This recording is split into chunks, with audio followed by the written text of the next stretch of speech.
All right, everybody. Welcome to another episode of Freezin for NFC North Podcast, episode 30. I am NFL Outdated. Week 2 review, week 3 preview. Lots to get to. I am pretty animated about this Packers-Bears game. Lots to talk about on that. Lions roar, Vikings versus Lions battle for division supremacy, all that great stuff. But first of all, I want to welcome back Gridiron Grubb. How are you doing, sir? I'm doing great. It can't get any better. I mean, the Lions won, right? So, what a weekend. What a weekend. And not only win, but they dominated. It's just crazy to say that, actually. Yeah. I mean, definitely to say that. Yeah, there was. I wouldn't call it dominate by watching the game, but they held it tight this week, which is a lot more said than they have in the past. Absolutely. And welcoming back also is Viking Dave. How are you doing? Right. This week it's just Dave. There's no Vikings. That's how bad Monday night was. They wanted to make me give up on them. No, not yet. Not yet.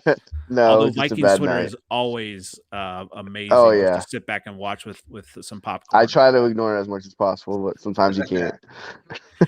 And we are welcoming in Miles Tediak from close enough though. Nobody ever gets it right on the first try, so don't feel bad about that. Well, from the OG Rivals podcast, you do some Bears and Packers talk. Welcome, thanks for joining us this week. Yes, sir. Thank you for having me. This is gonna be fun. Well, let's get right into it then. I'm a little bit, hot on the collar about the game.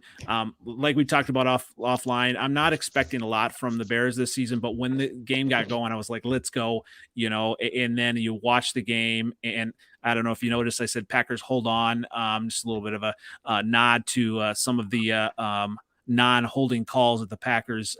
If you watch the game, that evidently the offensive line can tackle defensive line now. So that's been going on for years. That's nothing new. Just in Lambeau, right? Yeah, only in Lambeau. Yeah. But all kidding aside, when you look at it, the Packers did what they needed to do. They held on, or they really kind of dominated most of that game, the line of scrimmage, 27-10 win over the Bears. So we'll go ahead and start with you, Miles. What were your takeaways from that game on Sunday?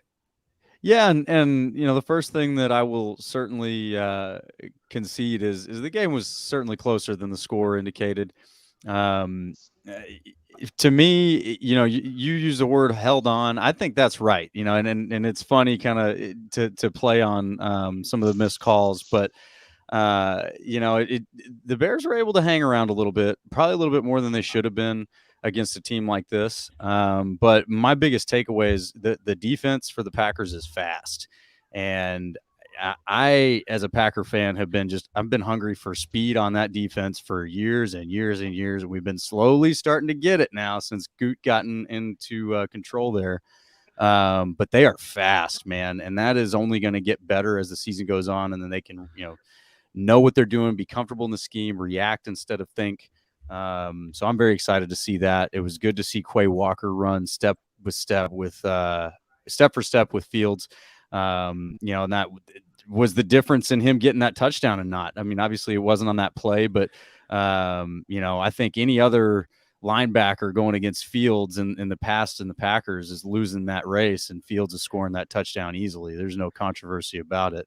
Well, let's set this straight. That was a touchdown, right? He got over, right? That's not what I saw. I didn't see a football. Now, I saw a lot of things being circled, but I didn't see a football there. Now, I did provide an example to another unfortunately blind Vikings fan that he just insisted on getting involved in this argument. And I said, well, here's a picture of Aaron Jones with a football very clearly crossing the goal line. That's what that looks like.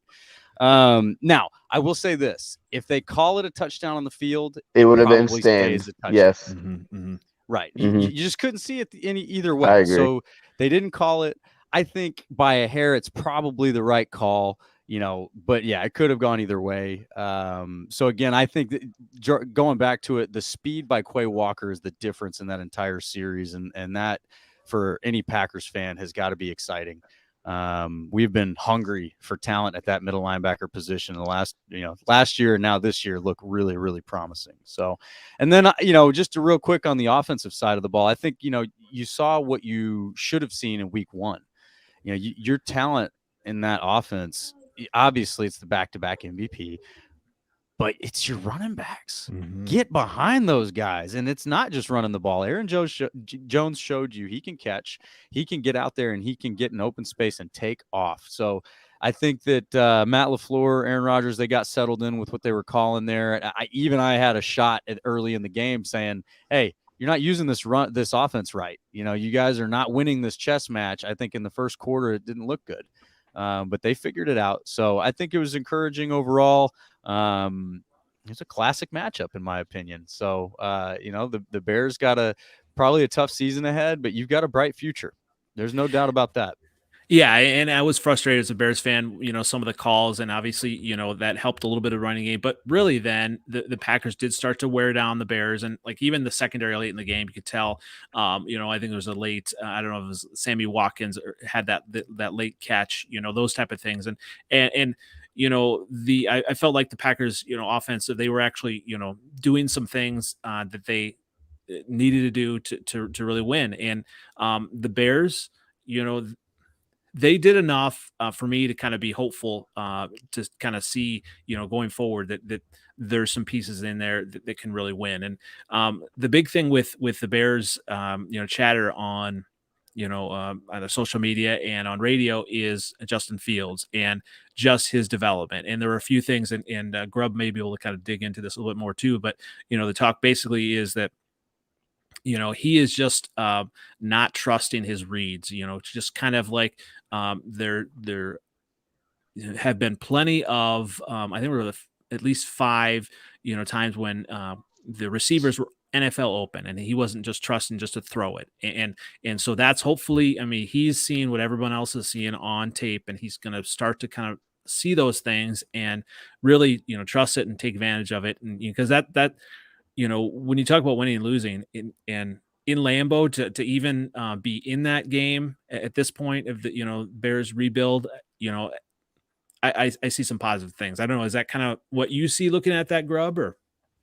Well, yeah, obviously, again, week by week, there's going to be some positive things there. But yeah, just like we've talked about before on the show, and I've said, and we've discussed, and all those things, like he's young and he's really raw in his reads, and he doesn't trust them, and he doesn't trust.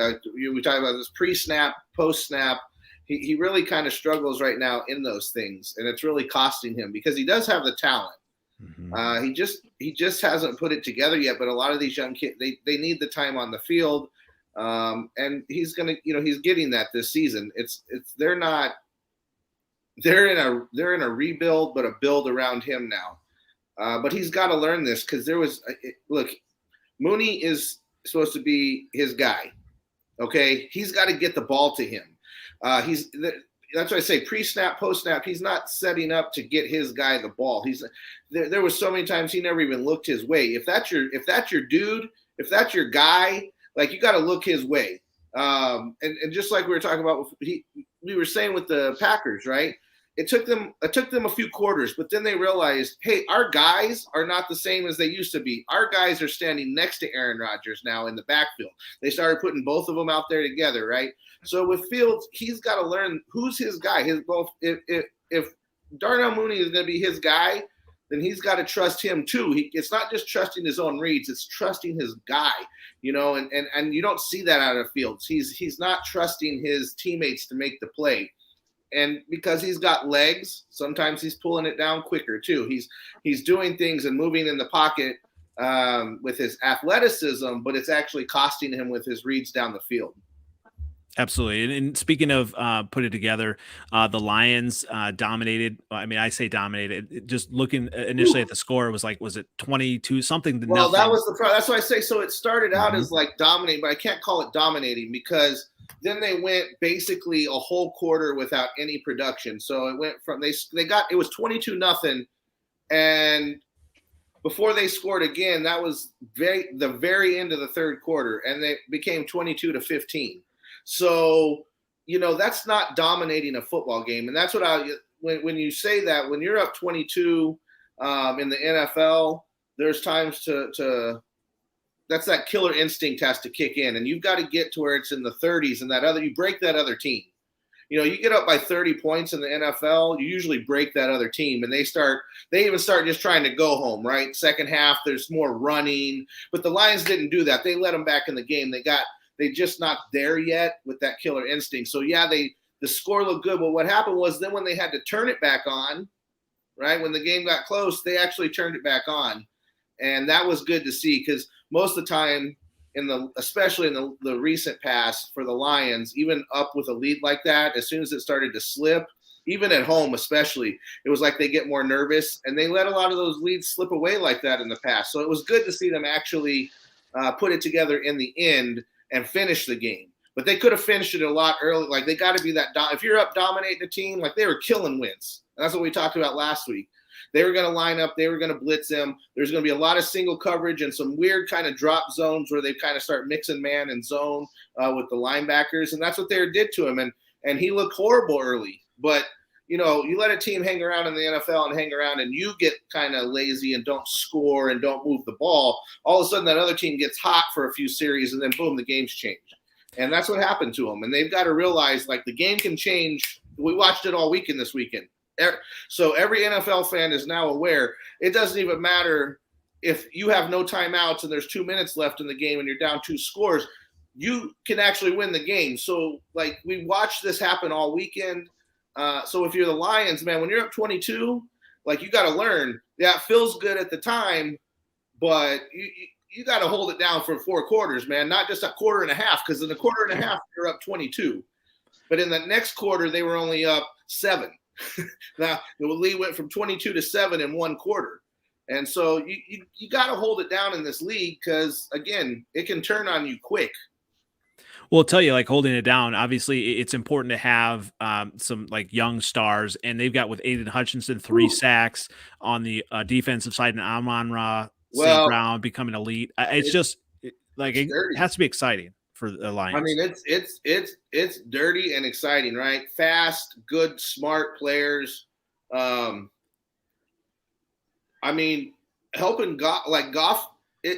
It looks like that year where we talked about before, that a good defense, but on the Rams, receivers were getting really open. Like, that's what it looked like this weekend. I mean, Amon-Ra St. Brown was toasting the secondary, like, not just down the field, but literally on his routes. He ran a lot of dig routes and in routes, and he was literally toasting these backs to where he was – sometimes it was man and sometimes it was zone, but he was juking guys out so bad in his routes, running such crisp routes that he was wide open in the middle of the field on these routes. And so, I mean, it's not a knock on Goff because you're going to throw your open guy. But, man, if he's going to look that good all season, because like we talked about, Swift is like Swift – and now Amon-Ra, they're both him. Like, they're him, both of them. And to have that is exciting in Detroit. It's been so many years. Like, even when you had Megatron and Stafford, there was no run game ever. And the Lions offensive line would be horrible. And, like, Stafford would get beat up, and all he would try to do is chuck it to Megatron, right? So there was no balance. And, like, watching this is exciting, right? You got balance. And this is even without Jameson Williams. So when he comes back, right. I mean, obviously we don't know what he's going to be yet, but I mean, he just the talent that he was in college. I mean, to add that, long term, this has to be, as a Lions fan, probably the most excited, just overall talent that they've ever had. Yeah, well, and you could see it in these first 2 games at home. The fans are there. Like, you can't ever take away from the Lions fans, no matter the seasons. Like, they've been there, even if they had to wear bags on their heads, they were like in the stands doing it, and they cheer for a quarter and then they put their bag back on their head. Like, that's how things were there, but they show up, it's one of those towns where, like, that's what they show up and they care and there's pride. Right. So this is exciting to see where you have a chance. Like, they have a chance now. And over the last probably 5 years, it really hasn't felt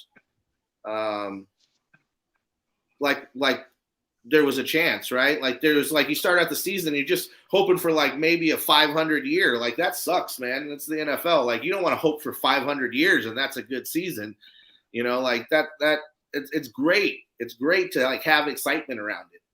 Miles, as a Packer fan, are you worried at all this year or maybe even in the future about the Lions? I'm more worried about the future of the Bears than the Lions. Really? Yeah. Well, and listen, that comes down to front office and just the organization. And I think the Vikings are in that category. There's a few teams in that category, probably the Jacksonville Jaguars, the Colts. Your organization has to prove that you guys are ready to break that glass ceiling. Right. Because you've seen it before with the Lions. There's been room for optimism in the past. When you have Stafford and Megatron and all the other resources they were dumping into those teams. I mean, there was a lot of talent that went through there. And Ndamukong Suh there for a while. The talent was there, but the organization, for whatever reason, was never able to carry it on forward. And I think for Packer fans, we're witnessing how hard that really is. And going all the way back to 2014, when we were in the NFC Championship, like you're saying, you've got the game won. and you find a way to lose to the Seahawks in that game. And then, again, you're back in the NFC Championship in 2016. Probably shouldn't be at that point. Your secondary had no chance of stopping the Falcons. But, you've been knocking on the door. And then now you got the last few years, you're knocking on the door, and you're still not getting through. So that's where I think that you're starting to see, if you're paying attention as a Packers fan, just how hard it is to get over that hump and get into the Super Bowl and win it. Until you've got an organization that has either a philosophy or a culture that you can just tell, like the Patriots for so long, it's like, it doesn't matter the players that were going through there. They were going to win games. And, the Packers had that a little bit, not to the extent that the Patriots did, but, the last decade has been really good to Packers fans. So I think until you see that the organization has changed, I'm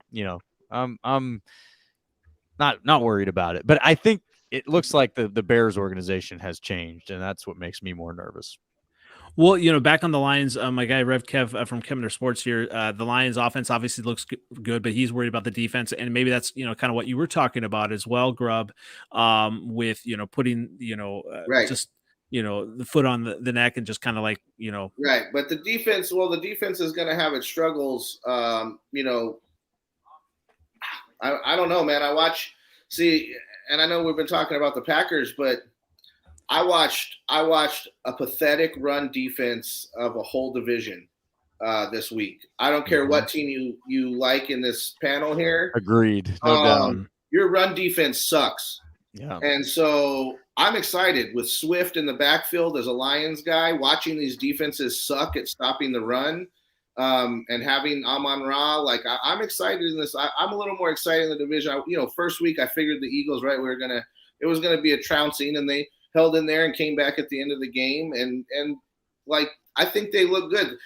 They're not a dynasty right now, but this is the time that they can become good. And they have a chance, whether it's this season or next season, and it doesn't continue past that. I don't even care. Right. Like, this is the season, like this is the time. And so if the defenses in this division, I mean, yeah, the Packers are fast. The Bears are fast. We talked about that, during a few shows ago. So I just think that watching these run defenses from it doesn't even matter. Every team in this division right now just looks horrid against the run. And I mean, they could all end up being bottom, 10 defenses stopping the run this season, so that doesn't leave much room. But that's why I'm excited, because when defenses struggle like that against the run, it can turn a game around, right? We saw that.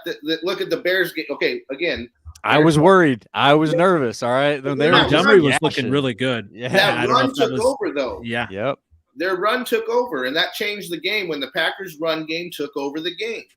And that can happen, especially if you got a Hall of Fame quarterback, right? If the run game turns it on, then he can throw to these inexperienced receivers. They started throwing little screen passes to Dobbs. They started working Lazard back out of his kind of natural position in the slot, tight end. Like, he works like kind of inside in there. They did more of that this game and let Lazard block, let him catch some passes, got Tanyan on some little short, little flat routes. They started to run a different game than they normally have, where they're used to having Adams and they're throwing a lot of 15, 20-yard, 30-yard passes. And that changed the game.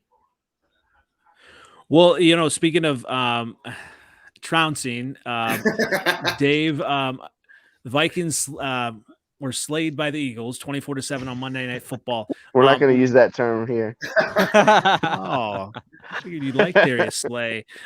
So what were your takeaways from that game? And are there reasons for concern, or is it just kind of like this is one game, maybe the Eagles are better than we thought? There's many reasons for concern if you watch the game at all. They didn't look good.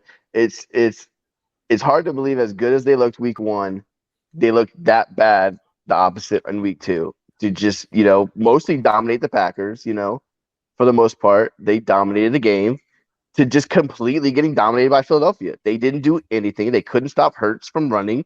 They had 5 guys try to tackle that guy, and he ran into the end zone. I was embarrassed as a fan when I saw that play. I was like, everybody on the team should be embarrassed. I hope that defense is embarrassed.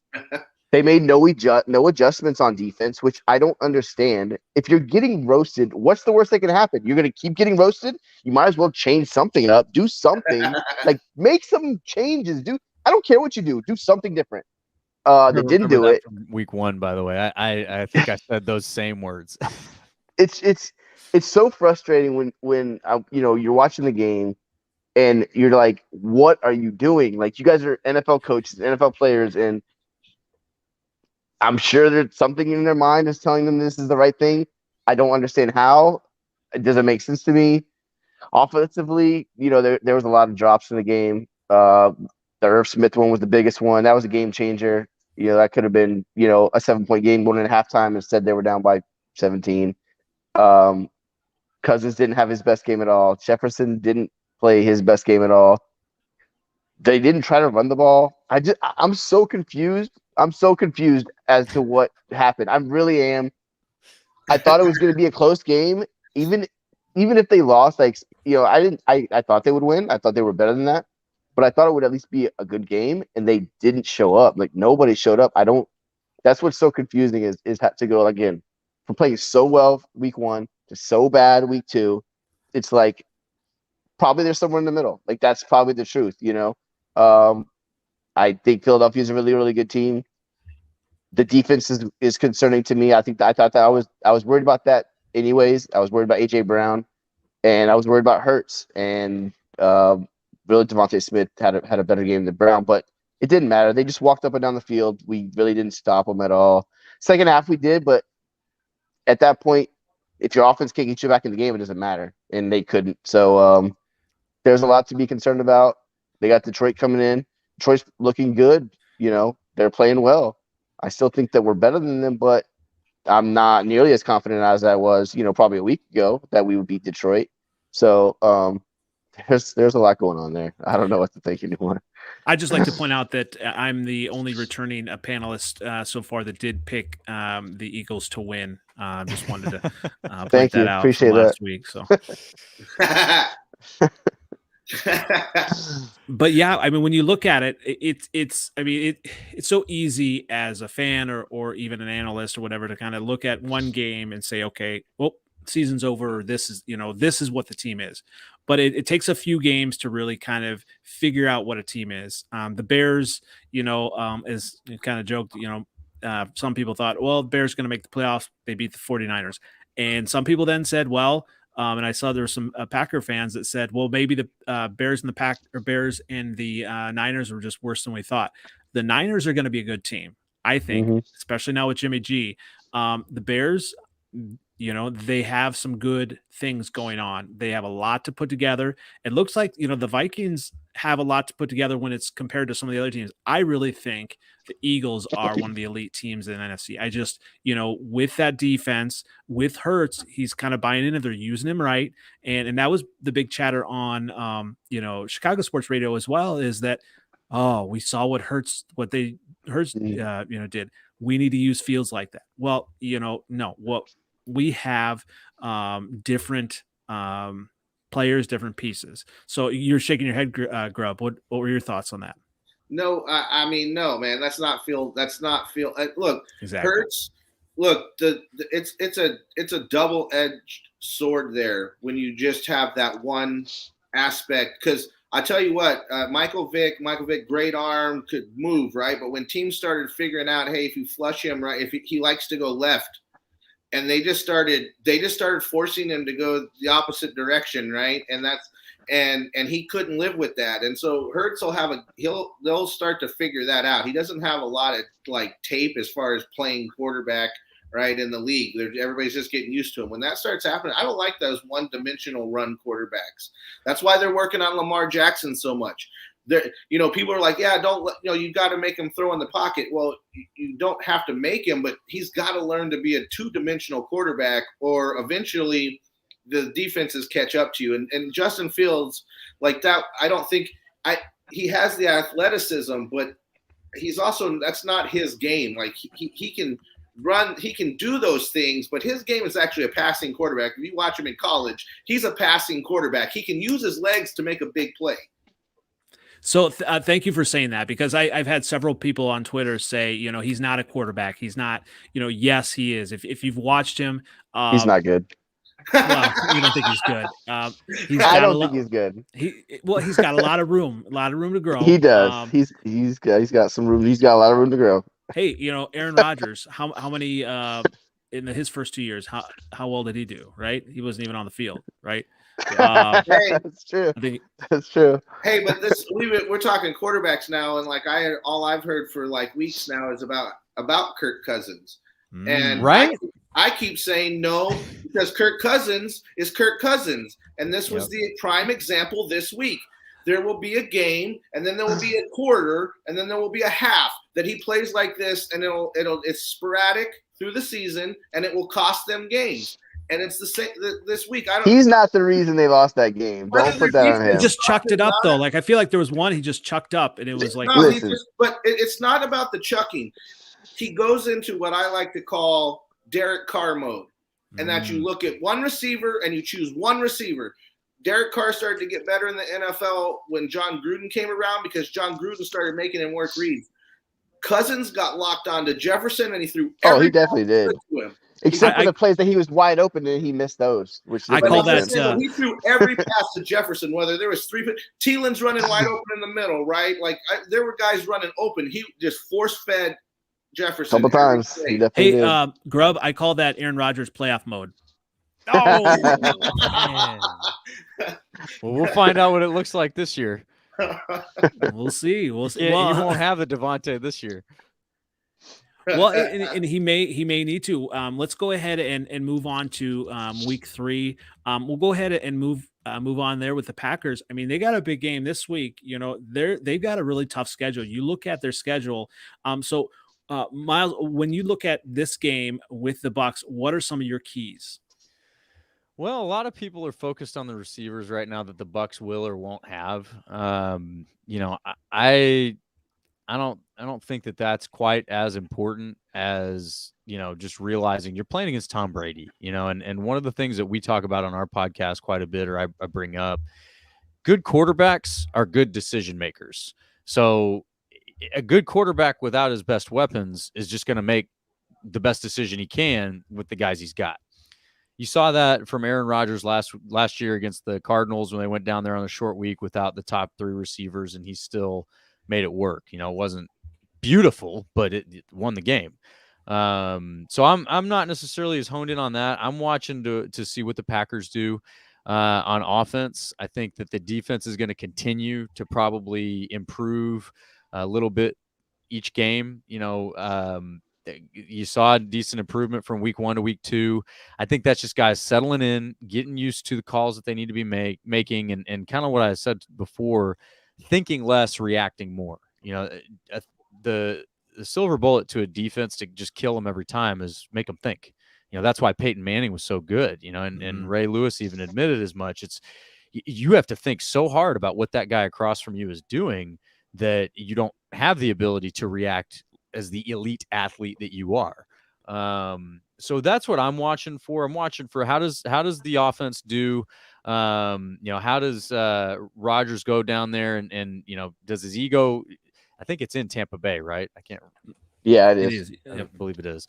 Does his ego go with him? I think right now his ego is one of his biggest killers, and I think that was one of the factors against the Vikings too. He knew he was lining up against Zadarius Smith, and he knew that there was some personal things on the line there. And I think that when he does that crap, it doesn't work very well. He makes really irresponsible decisions. You saw it probably flying around Twitter, showing all these open receivers that he's overlooking.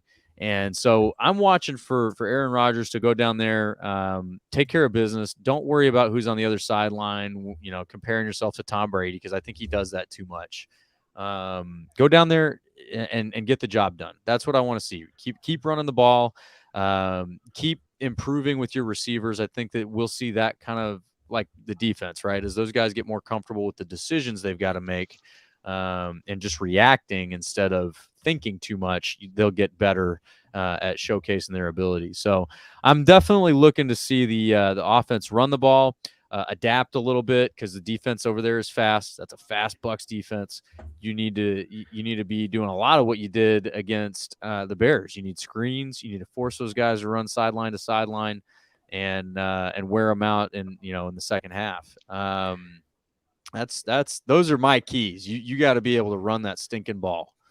Well, yeah, tell you what, I mean, it looks like Akeem Hicks is out for that game, but Vita Vea, I mean, he's just like a monster, and that's a tough, to run against the Bucs. I mean, so obviously when you look at this, I mean, Green Bay needs to get their running backs going, but that's really a strength for the Bucs on defense. It is, and their linebackers are fast, which helps fill gaps, right? That's hard to run against. So yeah, we got to see. You really need to see the creativity coming from LaFleur and Rodgers.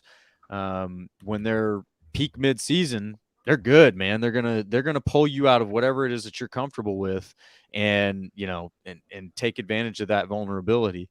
But I don't think they've found that rhythm just yet, and Rodgers alluded to that too. So we'll see which offense shows up. I do think that the defense is going to give Brady all he can handle, but he's a Hall of Famer. He's Tom Brady. He's going to make good decisions that make you look foolish. He's going to win games even when he throws 3 interceptions. Mm-hmm. That's what the guy does. So I think the defense, you need to get more comfortable with who you have, right? I think there's been a lot of talk about what you're doing with your DBs and all of that. And last week you got a little bit more of what you wanted to see in week 1 as far as a mix of man and zone. I will address some of the controversy about, LaFleur saying if you want to do that with Jair, matching him one-on-one with Justin Jefferson, you have to commit to man the whole game. To an extent, he's right. If you do that, you do kind of limit your ability to deceive the offense. But everybody knows, like, come on, man, you can mix in some man coverages in there. You can make some adjustments. You can, like you're saying with the Vikings last week, make adjustments. If you're getting killed, change it. Try something. Pass rush from the other side. Bring an extra guy. Try something. Press coverage versus off coverage. Whatever it is, disrupt the offense's rhythm. I think that that's what they have to do. And in the past, this defense has played Tom Brady pretty well. You definitely look at that NFC Championship game where Kevin King got cooked by Stevie Miller, and you go, what the hell are you doing there? You don't want to see stuff like that. I think if you don't see stuff like that in this game, the Packers win. If the defense can go out and just play some responsible football, you're going to give up some plays, you're going to give up some points, but you don't want to see BS plays at the end of the half just giving them 7 points. Like that to me is, you deserve to lose the game at that point. So as long as they're not doing that, I think they pull out a close one, probably 4 or 5 scores on each side. Grubb, what do you think? Do you think they're going to win? Packers going to win? Man, I don't. We've talked about this before, and I think it's big for the Pack actually. And what we're talking about here is, I think it's big because oh man, because Rodgers, right? So if Rodgers goes away or goes down and lays an egg, this is a big moment for him. There's been a lot of talk for the last 2-3 seasons about how Rodgers' lack of leadership with his team, right? So like, why don't they stand up? Like, why don't they? Everybody plays for Tom Brady. They don't play for Aaron Rodgers, right? Like, there's been a lot of that talk. This is something where they could shut that up. And Tom Brady is literally right there, on the edge. Hey, welcome back. My battery is going down, so I figured I'd let you talk. Go ahead. We were like, oh, he disappeared. Well, but this is a big moment for Aaron Rodgers. This is a big game. And does his ego get in the way? Right? So if it does, they're in trouble. And Tom, because you know how bad this is. Like, to me, this is an ego game, because if Tom Brady goes out there and beats the crap out of them with their number one receiver this week being Rashad Perriman, and they just signed Cole Beasley off the street, and Tom Brady goes out and wins this game and Aaron Rodgers lays an egg, that's a big knock, really. I mean, I think his ego is going to be there, but what part of that ego do you get, right? You get the Aaron Rodgers ego that's like, man, he can't miss a pass. He's making players better. He's scrambling downfield. He's taking shots as he runs. Like, there's that guy. And then there's the guy who, like, chooses one receiver, gets pissed at the rest of the receivers, just starts. Thinks he can block Zadarius Smith. Yeah. Like, so what part of that ego do you get? But I think there's a big chance this week that's something that could happen, is what ego takes over, right? And if he lays an egg and Tom Brady goes out, like I say, if Julio Jones doesn't play, we know Evans isn't playing, and there's a pretty dang good chance that Godwin isn't playing. I mean, if they can't beat that team, then they're in with that defense, because, right, he should have nobody to throw to. So Tom Brady comes out and just blows it away. Forget about it. Yeah. So you have some great points there, Grubb. So my question to you, Miles, is that when you look at the season and say they lose to the Bucs or whatever, is there going to be a point in this season, if you look at the schedule? So I'll just throw the schedule up here. Obviously here, when you look at this schedule, is there going to be a point where if something happens, a loss happens, that you're going to be like, okay, well, maybe this team isn't playoff worthy, or maybe they aren't Super Bowl worthy? Because a lot of Packer fans are like, yep, we're going to the Super Bowl. And a lot of analysts, there's a few analysts that are like picking the Packers to go to the Super Bowl. I don't know why. They're just not a complete team. When you look at it, they've got a lot of pieces. But is there going to be some point that you may kind of throw up the white flag at all as a Packer fan? Well, I think it's too early to do that, but definitely this game is indicative of some of those things you're talking about, right? If you go down there and you get punched in the mouth by the Bucs, a team you could very well run into if you are going to the Super Bowl in the NFC Championship, the divisional round, whatever it is, you get punched in the mouth there, and you lose a close one. That's one thing. I still think it's probably not good, especially if they're crippled on offense. But if you go down there and you just lose in embarrassing fashion like they did last year to the Saints in week 1, right? Somebody's going to have to talk me off of the panic button at that point. I'm going to be ready to jump on it. But looking at the rest of it. But look at those other 4 games, man. Like, I mean, right.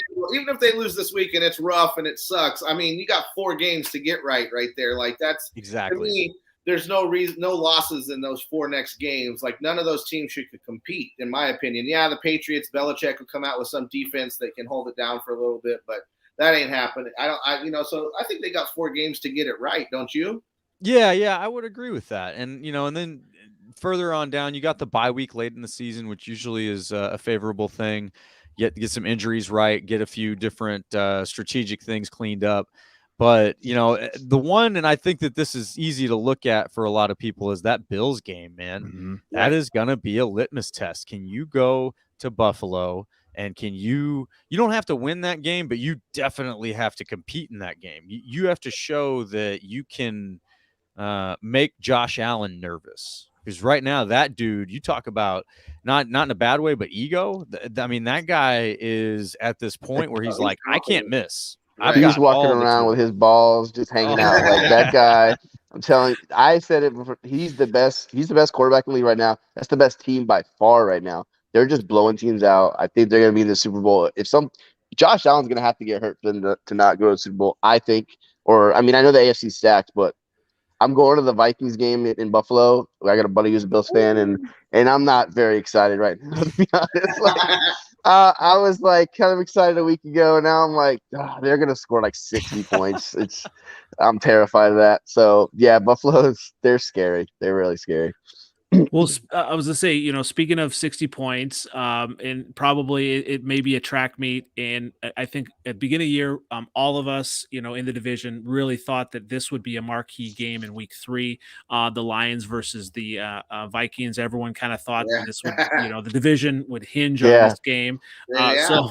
So Grubb, when you're looking at this game, this big, division game, what are some of the keys that you see? Well, again, we've got to have what we saw from the Vikings last week continue. And so does that continue? Do we get the first quarter or third quarter that Kirk Cousins looks like that, right? So you have to take advantage when that happens. So to me, the big key is the Lions defense is just not – I mean, look, man, I'm worried about Jefferson, obviously. But I think this week, Kirk Cousins, he usually gets a little bit of ego, kick from when he plays like crap the game before. The next game he can come out and he'll be, he'll go back to making his reads. I think this week he was just stuck. So this week I don't see that against the Lions. The Lions are gonna have to score. But like I said, the good thing I saw in this division this week was the Lions have a chance because of their weapons.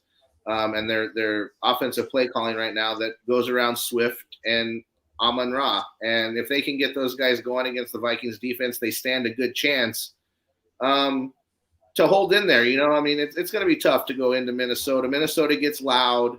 It's a big atmosphere. How are the fans feeling there this week? We'll see. Do they come out pumped? Or are they a little if the Lions can come out after the week the Vikings had, if the Lions come out and give them a little punch in the mouth, we'll get to find out what the Vikings are made of early in the season against this Lions team. Dave, what are these Vikings made of?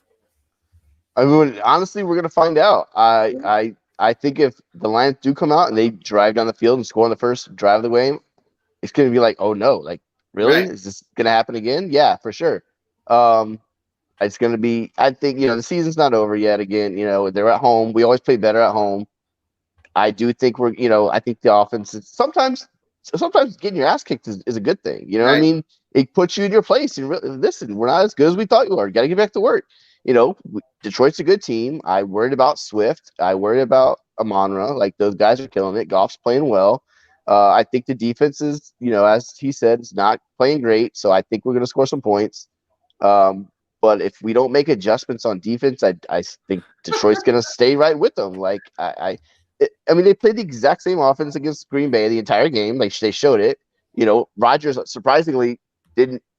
I guess his receivers just weren't making plays. Nobody was getting open. But Philly just those little over the middle, like, it was open all day long. And if Detroit watches the tape and sees the same thing, then we don't want to make an adjustment. It's going to be a long day for the defense. I think the offense is going to score points again. I think it'll be a high scoring game. But I think we should win this game. Yeah, this is what if you lose to Detroit after you just lost to Philly and you're at home, then yeah, it's going to be a long season. They'll have to ride a lot of ships if they have a big loss this week. But the Lions are going to be able to hang around. And I think so too. That's what they do each week. So they hang around. This last week, they actually started out with the lead. Like, they aren't used to that. They went out early. And that's what I said, but they couldn't hold it down for the entire game. Can they come out and punch the Lions or the Vikings in the mouth and make them, put some pressure on them? Kind of fold early, right? Like, I agree. You're going against these tough teams. When you're the underdog dude, you got to punch people in the mouth and see how those guys who haven't been punched in the mouth by you react. And so nobody's expecting the Lions in this division. So they're going to, the Lions can come out each week and punch people in the mouth, and that kind of shocks some of these champs that are sitting in these corners, the Green Bay Packers, the Vikings right now. Like, that's kind of the cream of what we were thinking this division would be. If these guys can punch people in the mouth off the bat, we're going to find out what each team's actually made of, because the Lions are not going to go away in any game. They proved that week 1. They were getting their ass kicked. They should have had no chance at the end. And they proved that they will keep punching. So if you can punch early and punch often, maybe the Lions turn the tide in this division, but they're young and they're learning about it, even though I'm a cuck. Well, tell you what, like when you look at, Justin Jefferson and how Darius Slay, how the Eagles played him, I don't know if that's a blueprint or, what the Vikings do to get Justin Jefferson the ball. I mean, just talent. He's going to go off, I think, in this game, but Jeff Okudah, I mean, he could, I don't know if limit him, but he could have a good game as well. I mean, it could happen. I haven't watched enough Detroit football. I don't know how good Okudah is. I mean, Slay's got that swagger. He's been a great player for a long time. That all it takes is one or two like big plays when you're on defense against a stud like that. Like, and then it just spiraled. Like he was all over Jefferson. He made him pay. So if Okudah can get in his face and make some plays early, it could be a long day for Jefferson again. Slay is now on the wrong team that needs to stop him. So that's true. We played him enough. We played him plenty enough. I think one of my favorite. Go ahead, Grubb. Yeah, I mean, Okudah is looking good early, right? So again, these are tests. These are tests for young dudes early in the season. He's been out with injuries, coming back off that. He's going to find out who he is this week. The Eagles. I mean, look what AJ Brown did. So. Is this secondary that great? Like A.J. Brown just like totally – so does that what Jefferson does this week? I hope not. But these guys are top-notch receivers. These guys are getting good early lessons early in the season. So if he can turn it on a little bit in this game, this is big for the rest of the season. He might not stop Jefferson, but if he can gain some confidence in this game, if he can hold him down, if he doesn't come out with a 200-yard game like week 1, right? Like then if you get killed like that, it kills your confidence. Well, Casino C has some comments here. They have the Lions have the best O-line in the division. I know, that's why I'm excited. That's why I said the run game, man. I watched run defenses suck in this division all weekend long.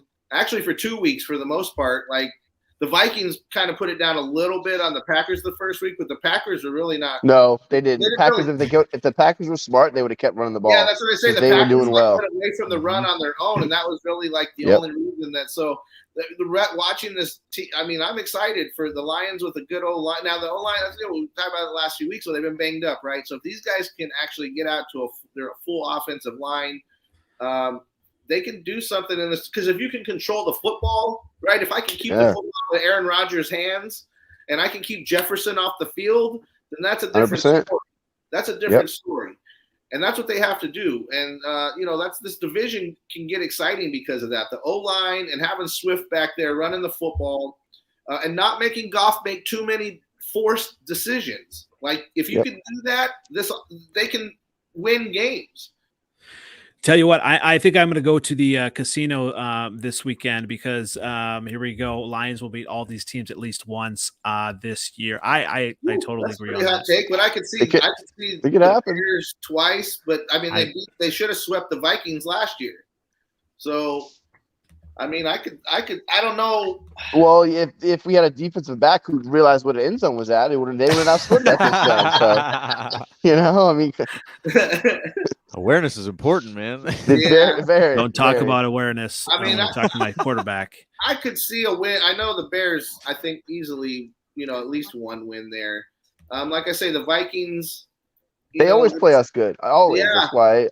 Yeah, and the Packers. Always. Though, again, if the defense doesn't show up, because they're gonna have to stop the run. Well, by the time this game comes up with the Packers are getting things together, right? We're talking like 6-7 weeks down the road. Like, that's a different team. So I don't know. Can the Lions? Or if the Lions can keep growing, I'm in with that. They'll beat every team once. I'm in with that. Grubb, who do you have winning this game?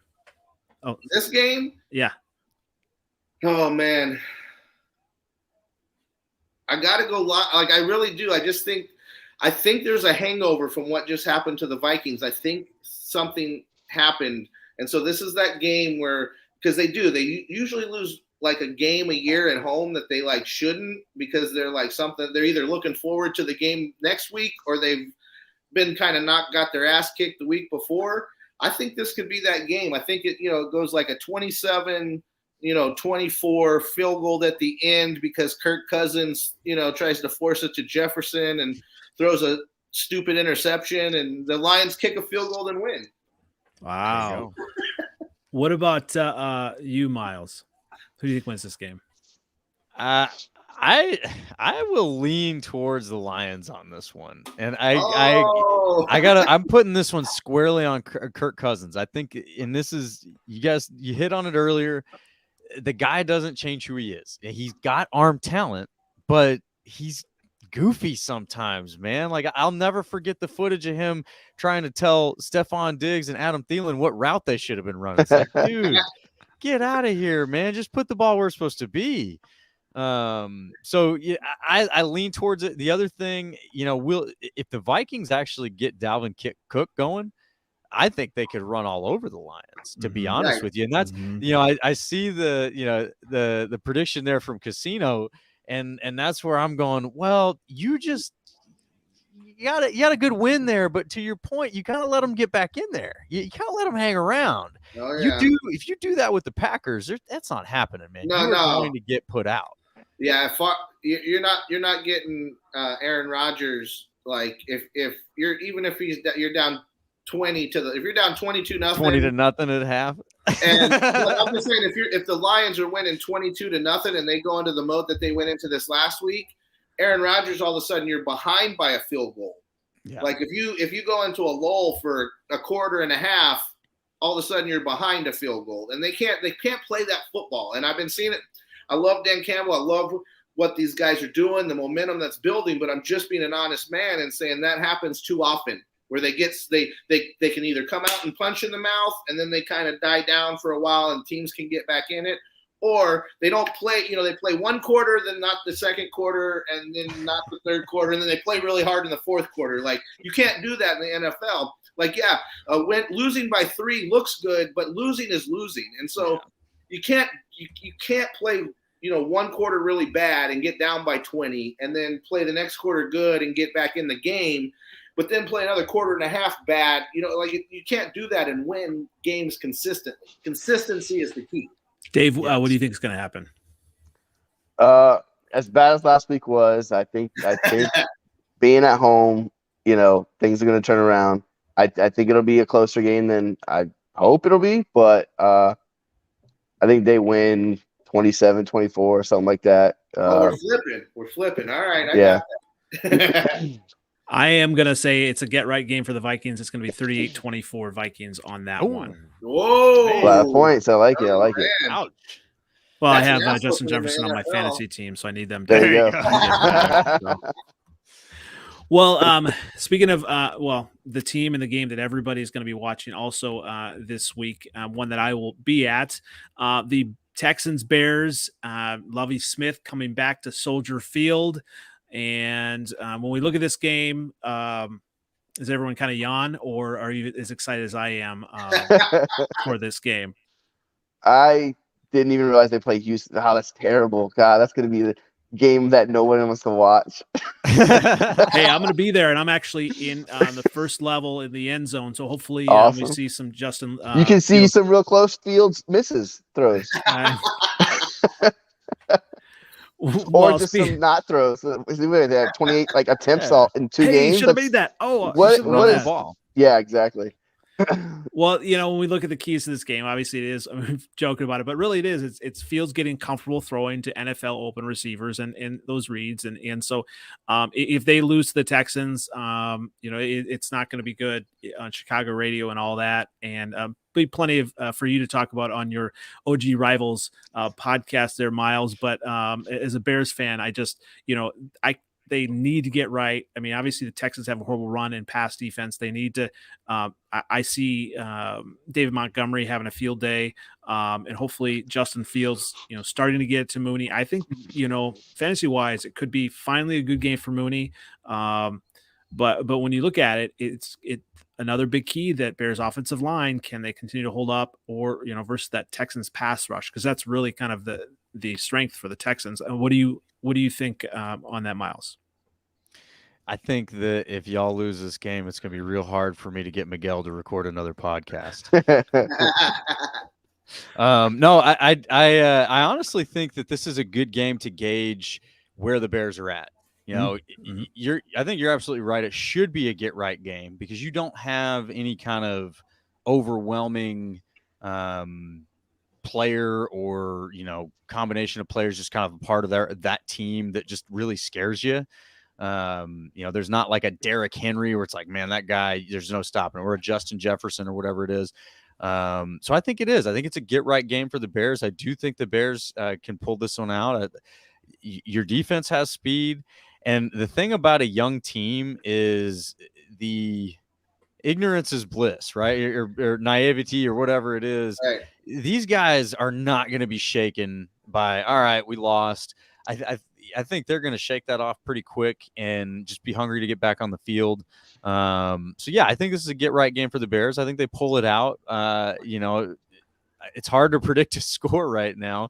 They're not putting up a lot of points on offense. They're not giving up a lot of points on defense. So it's probably a pretty low scoring game. I'll take the Bears, 20 to 14.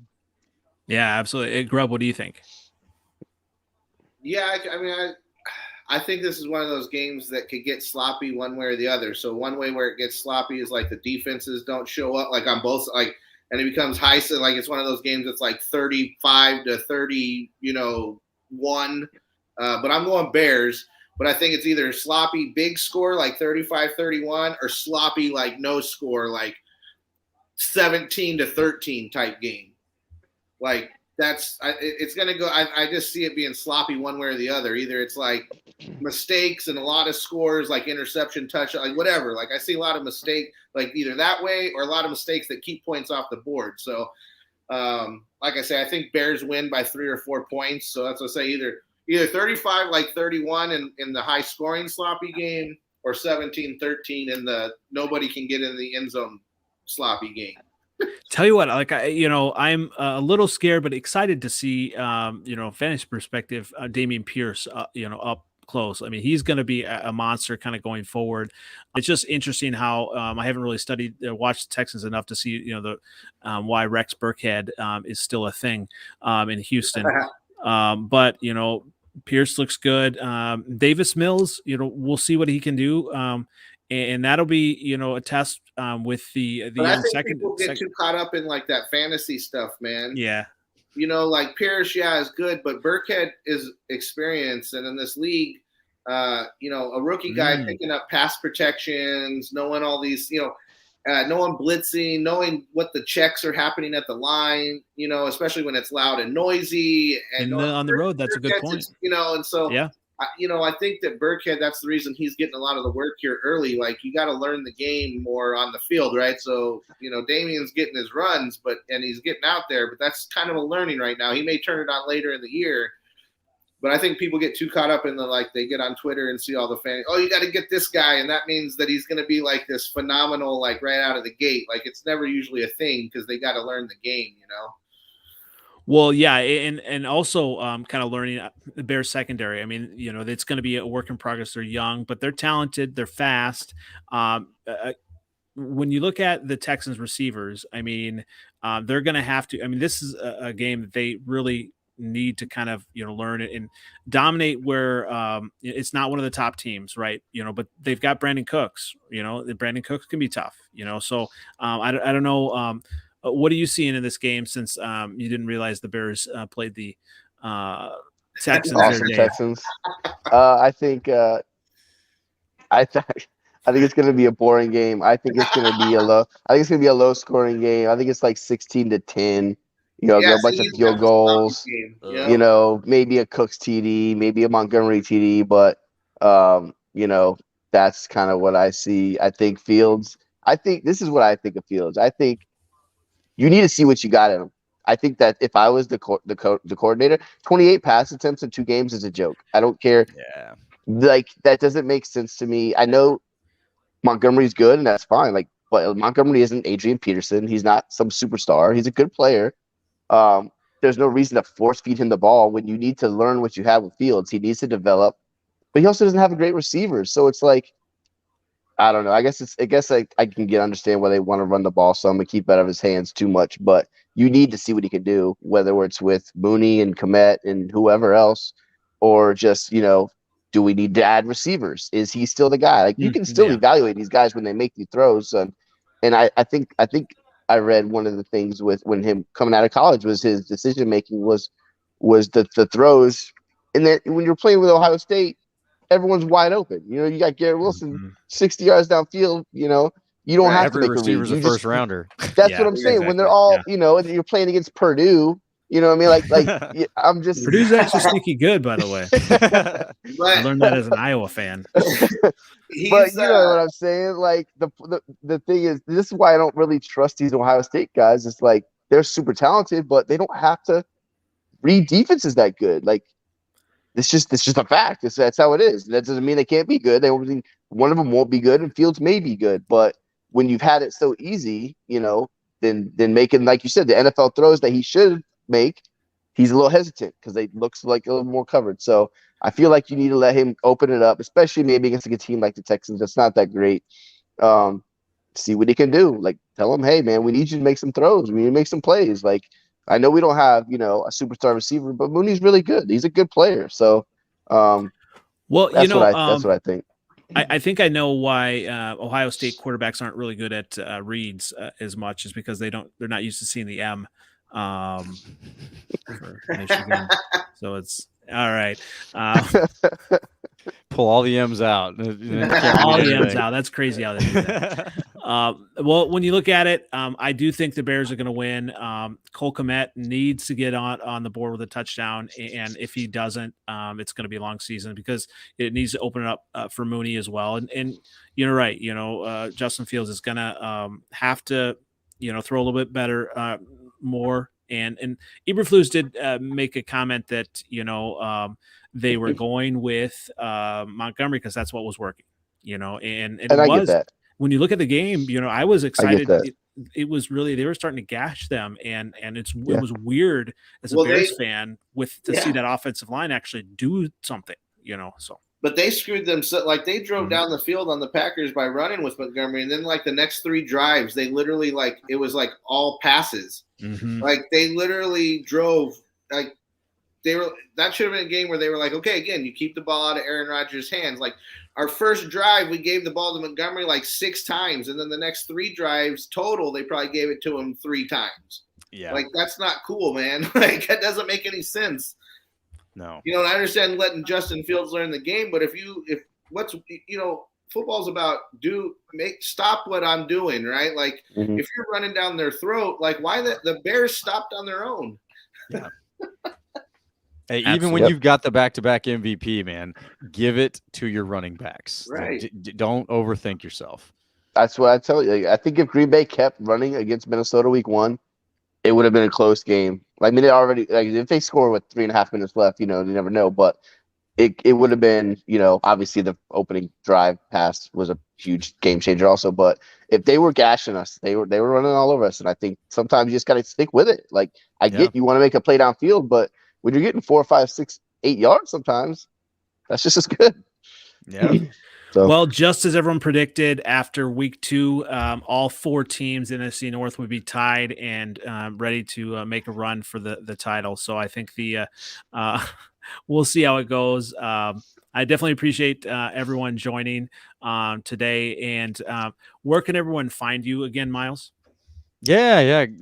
Check us out at the OG Rivals podcast on YouTube and everywhere that podcasts are available. And you can find me on Twitter at Miles Tedick.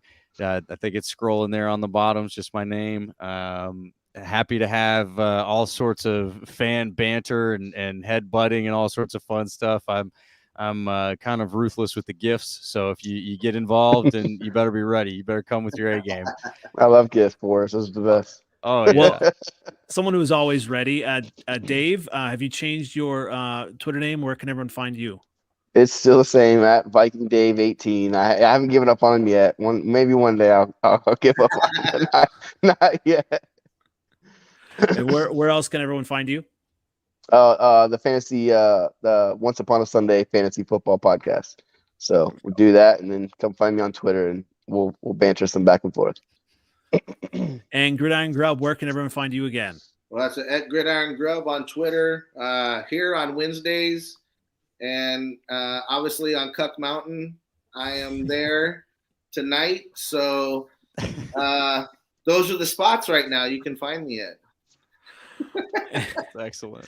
Once again, it's been the NFC North Freezin 4 Pod. I am NFL Outdated, and we will catch you again next week. Make sure to like, subscribe, comment, all that fun stuff. Thanks again, guys. Thanks guys. Yeah, See you next time. Go Lions. Go Pack, go.